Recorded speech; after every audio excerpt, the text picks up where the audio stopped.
Today is Saturday, March 15th, 2025, 5 years since the start of one of the most pivotal chapters in modern history, the COVID-19 pandemic. Today, we're diving into the lasting impact on not just our health, but our trust, relationships, and day-to-day interactions. Dr. Eric Kleinenberg is a social sciences professor and director of the Institute for Public Knowledge at New York University.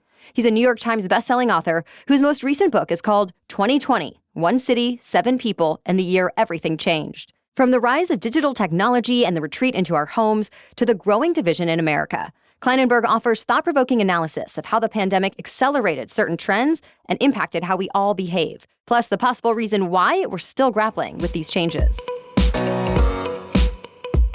Welcome to the Newsworthy Special Edition Saturday, when we sit down with a different expert or celebrity every Saturday to talk about something in the news. Don't forget to tune in every Monday through Friday for our regular episodes, where we provide all the day's news in 10 minutes. I'm Erica Mandy. It's now time for today's Special Edition Saturday. Eric Kleinenberg, thank you so much for joining us here on the Newsworthy. Good to be here. So the COVID-19 pandemic obviously touched every area of our life, but I want to focus in on how it's changed our behavior, both individually and as a society. Is there one thing that really stands out to you when you're looking at the trends as one of the biggest changes to our behavior or culture, even 5 years later now? Yes. It's that I think since 2020, we've become more distrustful of scientists, of experts, of government, of journalists, and sadly, of each other. I think we've grown more divided and ideological, and I think we've become more angry. There's a kind of quiet fury. It's become a staple of American life, and sometimes it gets very loud. Yeah, and it seems Americans agree. I know Pew Research recently found that Americans believe the pandemic divided the country, as you just said. What is the impact of that, or the consequences of some of what you just mentioned? And what does that look like in daily life? We've been incapable of promoting the common good.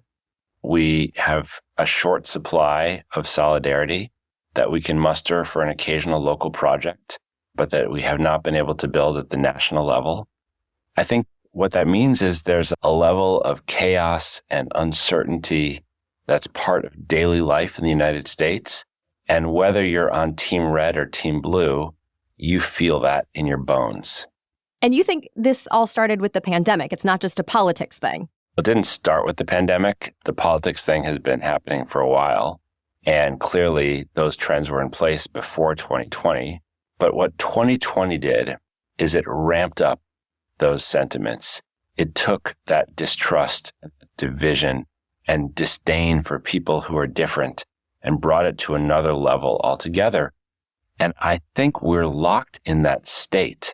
And one of the concerns I have is we've really failed to reckon with what we lived through in 2020, all the traumas and disturbing experiences of that year. And it turns out just repressing something and insisting it's time to move on doesn't really work. We're seeing all of the damage play itself out on a daily basis. Are you saying the fear and anxiety and trauma of that year has never been fully grieved or processed, and that's what's going on? We just never spent time trying to understand why we felt so insecure that year, how we got numbed to the 1 million+ deaths in the United States, how we dealt with that feeling that so many Americans had that core institutions were not there to protect us. And again, that's a feeling that transcends party lines. And yet we've been trying really hard to avoid discussing it. We've talked about the nation feeling more divided. What about the impact on personal relationships, even family and friends? Are we seeing anything different there? There's a big debate about this. Some people say we found ourselves in a loneliness epidemic, that we're lonelier than we've ever been. In my view, the data don't really bear that out. But what we do see are really high levels of stress and anxiety. It's a mental health crisis across the population, but particularly strong for some people. We see younger people not spending as much time with each other out in the world and spending more time on their screens. We see people in neighborhoods not spending face-to-face time with people who live around them. This kind of hollowing out of life at the neighborhood level. We see a retreat into the personal home. We see a lot more individualism. And again, I think that was a coping strategy, a survival strategy for some people during the pandemic to cut themselves off from the world and hunker down at home. I think we're stuck in that. The consequences are pretty serious for social cohesion in America. And how do you think about what actually caused this? Because as you said, there's the habits that were built during the pandemic or the start of the pandemic. But we've also seen things like a rise of streaming services, so people don't need to go to the movie theaters. We've seen more people working from home and hybrid work. So does that also contribute to these trends? Or how do you think about the impact of the pandemic versus technology versus other changes in society? Well, I wouldn't say it's verse. It's the things happening together. During the pandemic, fortunately, we had this extraordinary technology that allowed us to work remotely and to stream content. Can you imagine the pandemic without Netflix? Yeah. That was great. But what happened is that tech companies got our attention and our eyeballs, and they sure didn't want to give them up. And they've done all this work to keep us on our screens. We are working remotely more than ever before. We are watching more streaming video and content than ever before. We're buying more things from online retailers as opposed to in physical places. And the pandemic ramped that stuff up, and the tech companies have kept us there. I think there's some things that have been good about remote life, not commuting to work on a daily basis. It'd be pretty nice. Maybe it means more time at home with our family, but it's had some pretty dramatic consequences for downtowns and central cities, which have seen offices emptied out and all the businesses that grew up around them struggle. There's cities that have real problems with their tax revenue right now, concerned about being able to provide services. Inside organizations, lots of younger employees are not developing commitment to the team that they're on. They're not learning organizational culture, which is turning us into ever more of a free agent nation. And that can be liberating, but can also lead to extreme volatility. And so I think all these things are happening at once, but there's no doubt that the pandemic really sped them all up.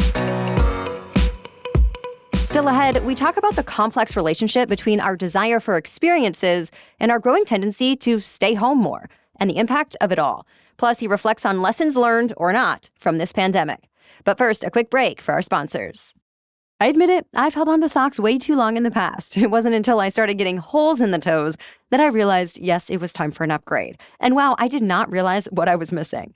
Bombas socks are so high quality, functional, and stylish. I love my Bombas socks, and I love that they have a sock for every occasion. For example, if you want to be more active this spring, Bombas athletic socks are a must-have. Their engineers have somehow created a blister-fighting, sweat-wicking sock that can help you thrive. Or grab their socks for your everyday errands with arch-hugging, cushioned pairs that'll keep you comfy. Whatever you need, Bombas has you covered.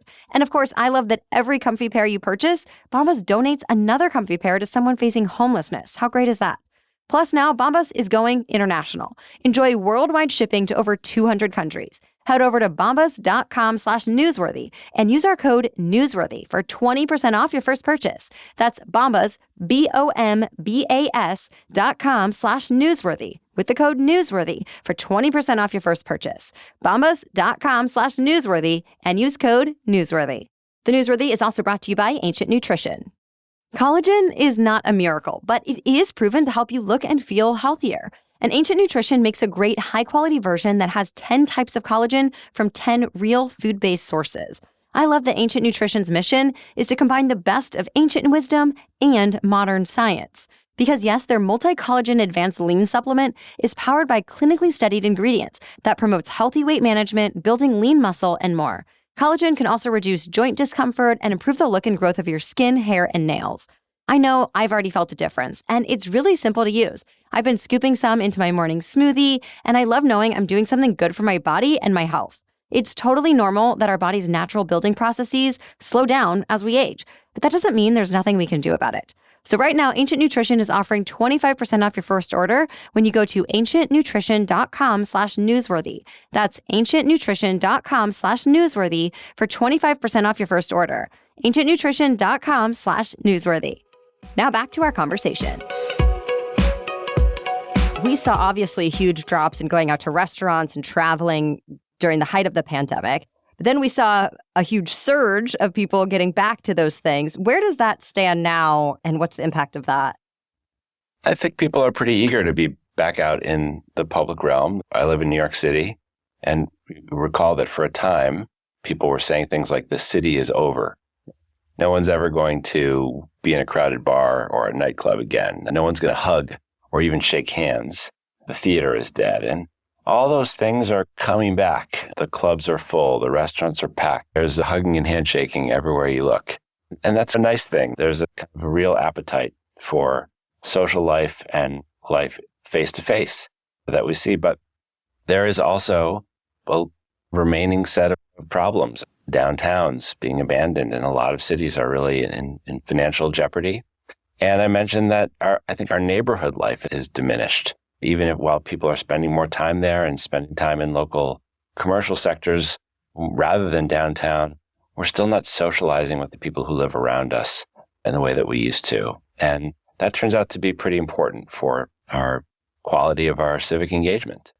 So if someone's saying, you know what, you're right, I don't like how much I'm on screens or that I'm not chatting with my neighbors, what's my first step? What do I do about it? What would be your advice? There are lots of ways to connect with people in real life in the neighborhood where you live. If you haven't spent time in your branch library recently, open the door, see what kind of programming they have there. If you live in a neighborhood where there's coffee shops or diners or bars and restaurants, those are good places to meet people.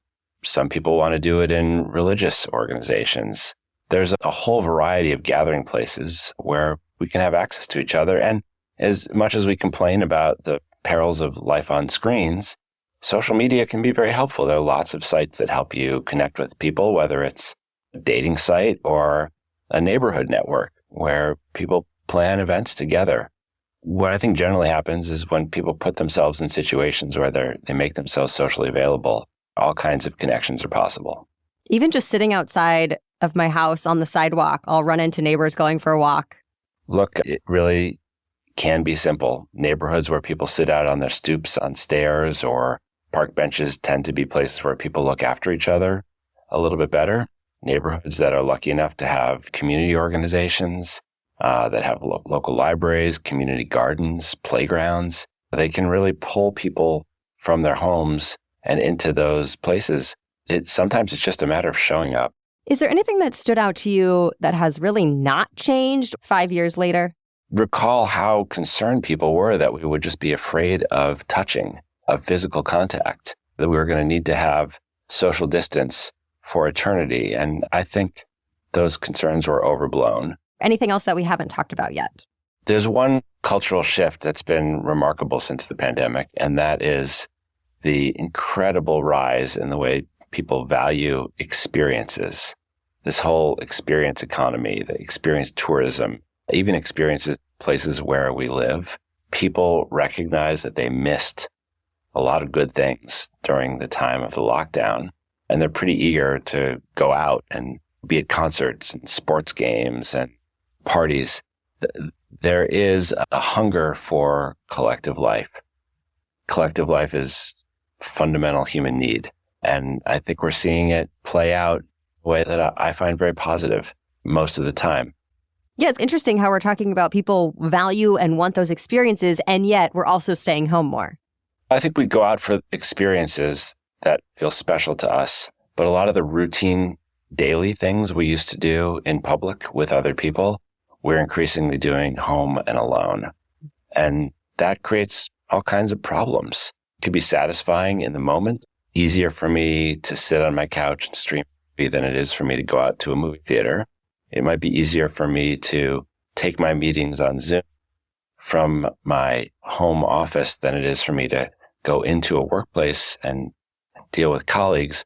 But the cumulative total of all those choices is that I feel more isolated, and I reduce my chances for making connections with people who might make me feel better about myself, about the world, about the place where I live. And that's one reason why so many people are pushing back against screen culture and looking for better ways to connect. Final thought on the impact of the COVID-19 pandemic on America and the world. It's one of the most important moments in recent world history and one of the most pivotal experiences in U.S. history. One could imagine a world in which, after a society lives through a brutal pandemic and loses more than 1 million people, and sees its institutions stressed, everyone regroups and tries to learn everything possible about what they experienced and do everything to make sure that nothing similar happens again. And what I'm worried about today is that here in the United States, we've done the opposite. Our response to the year 2020 pandemic has been marked by what I call the will not to know.